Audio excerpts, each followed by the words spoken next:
I stand here before you to reiterate the condolences from my Prime Minister Imran Khan, from my Foreign Minister Shah Mahmood Qureshi, from the entire nation and country of Pakistan, which stands shoulder to shoulder with you in this hour of grief, in this time when our hearts are bleeding because of the atrocity that has befallen this wonderful, marvelous family.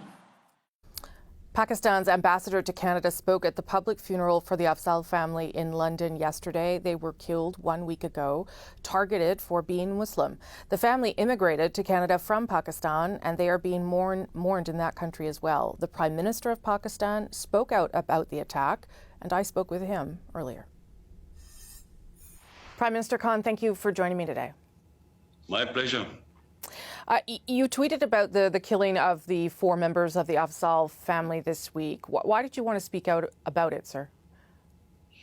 Well, listen, Rosemary, I have spent a lot of my time in Western countries. I've spent when I used to play professional cricket, I used to spend half my year in England. I went to university there. I got married there. I got boys there. So I understand the Western culture. And I understand where the problems are. How come this Islamophobia is growing, and specifically after 9/11? There are 2 landmark dates from where Islamophobia has grown. One was Salman Rushdie's book in 1989, roughly. And secondly, it was after 9/11. And how did this division, the suspicion take place? After 9/11, the word Islamic terrorism, Islamic radicalism. Now, when these terms started becoming currency and announced by Western leaders, the man in the street does not understand. When you say Islamic radicals, it seems that there's something in the religion that makes people radical. And the man in the street cannot distinguish between a moderate Muslim and a radical Muslim. Terrorism has no religion. In every human society, they're extremists. They are liberals, they're extremists, and bulk of the people are moderates. Well, I was just going to say, though, you've talked about this at the United Nations and many other places about a need for a holistic approach by the international community. What does that mean to you practically, Prime Minister? What do you need to see there? So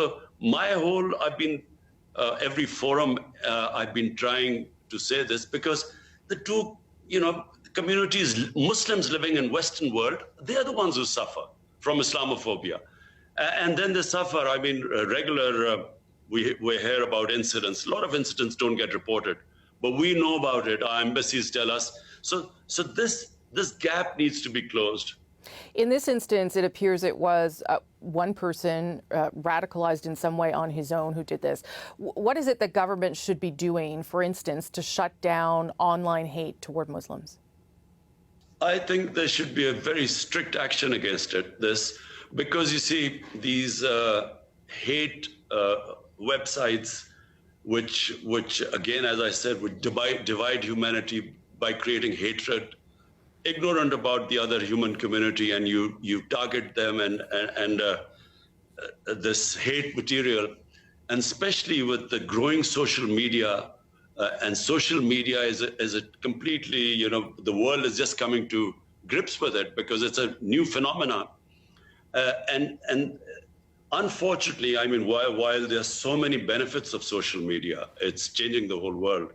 But this one particular bit, when there are these hate websites, which create hatred amongst human beings, there should be an international action against them. And what would that look like to you, Prime Minister? What would be the mechanism for doing that, if you will?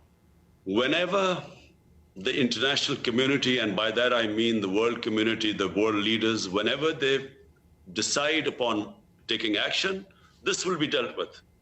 The problem is, at the moment, there is not enough motivation. Some international leaders or leaders in the Western countries actually don't understand this phenomena. They too think that the Muslims are these weird people who have these weird customs, and they need to be put in place. So it just needs to be brought together, and there has to be understanding, and this can be promoted by world leaders. Do you plan to reach out to Justin Trudeau to have a conversation about this? Yes, I will. I've had previous conversations with Justin Trudeau as well, and I have to say we mostly agree with most things. You may be aware, too, of a law in the province of Quebec here that bans public servants, teachers, judges, and others from wearing visible religious symbols, which obviously affects Muslims who wear the hijab, for instance. Quebec says this is a law about secularism. What do you make of that kind of law existing in Canada? I find this, secular extremism. It really is against, you see, the whole idea about idea behind secularism is liberalism. You want humans to basically, be free to express the way they want to be, as long as it doesn't cause pain and hurt to other human beings. That's how I understand what liberalism is. So if someone covers their hair, their head, why has it become such a big issue? And I feel this is just a symptom. The main reason behind this becoming such an big issue is because of the way Islam is perceived. And that's why that understanding has to take place. And I also say one thing, Rosemary, that Muslim world also must, heads of Muslim states, must be able to present their cases in world forums like the United Nations and the European Union, so to improve this understanding.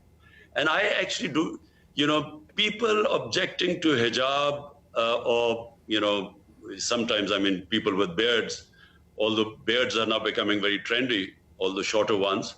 So people objecting to this is quite bizarre for me because, again, I repeat, in the liberal Western democracies, why is this such a big issue?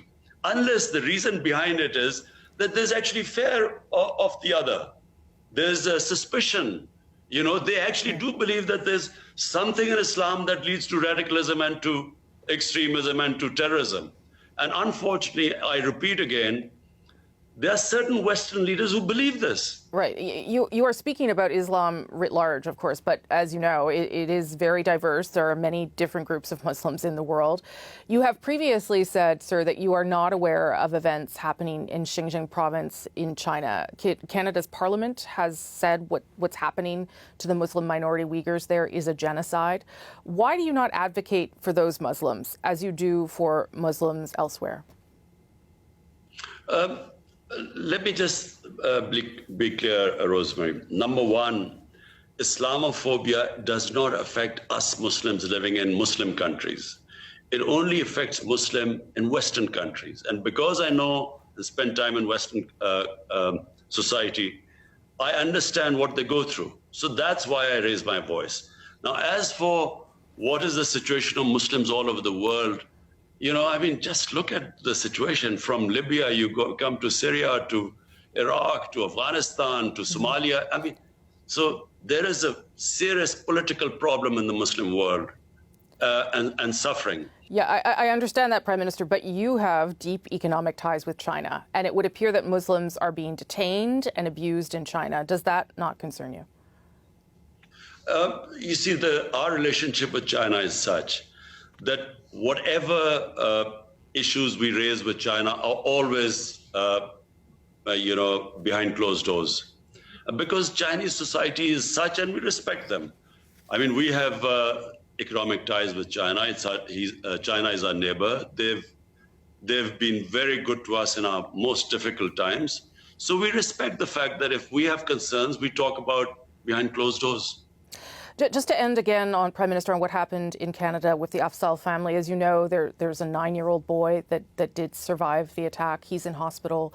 That family has many friends in the community. What would you say to their remaining family and friends after this event?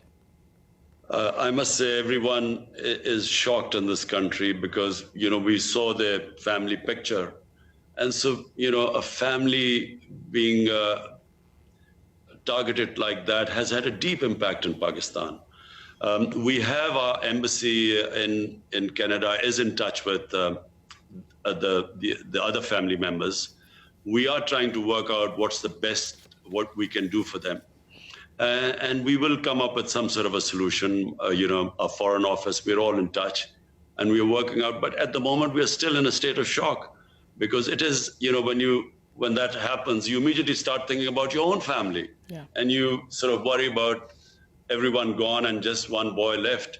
So we'll work out. Prime Minister, thank you so much for your time today. I do appreciate it, sir. Thank you.